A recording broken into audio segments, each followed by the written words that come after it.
Mbak Nurul mengamati selama kurang lebih hampir masuk ke tahun kedua COVID-19 yang kemudian bisa dibenahi di sisa di 2021 tahun ini. Harapannya semoga tahun depan sudah selesai ya pandemi COVID-19-nya, tapi Amin. tapi andai kata misalnya memang kemudian masih ada ya ada dinamika yang terjadi, apa yang bisa dievaluasi Mbak Nurul dari hari-hari sebelumnya? Baik, mungkin saya menyoroti terkait dengan pemantauan isolasi mandiri ini ya, karena memang dari sisi penanganan medis atau prosedur untuk penanganan pasien sendiri, memang apa namanya untuk pedoman medisnya ini kan sudah direvisi beberapa kali begitu ya, dan yang terakhir memang dengan perkembangan yang ada ini juga mungkin akan apa namanya akan masih dinamis begitu ya Mm untuk -mm. penanganan ini karena memang masih tetap dianggap baru begitu ya karena masih belum ada sebelumnya. Nah, beberapa yang perlu dibenahi barangkali tadi terkait dengan pemantauan karena memang saat ini secara apa namanya tata laksananya sendiri ketika ada pasien dengan gejala tadi ya batuk pilek, demam dan seterusnya begitu ya perlu ditegakkan di screening begitu dan kemudian ditegakkan diagnosanya.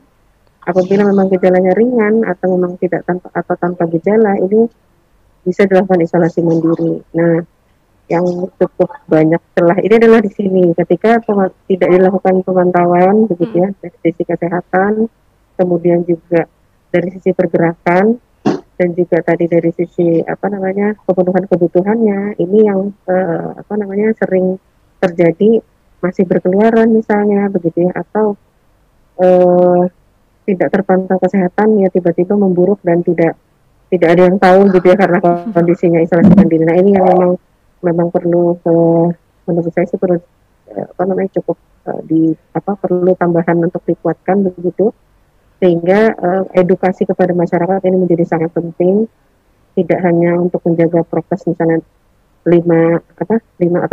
5M. apa, M tadi ya Mm ditambah satu vaksinasi. Nah ini Ya. juga jadi tantangan tersendiri ya untuk vaksinasi karena masyarakat atau cakupan vaksinasi kita sendiri juga masih belum apa namanya belum optimal begitu ya.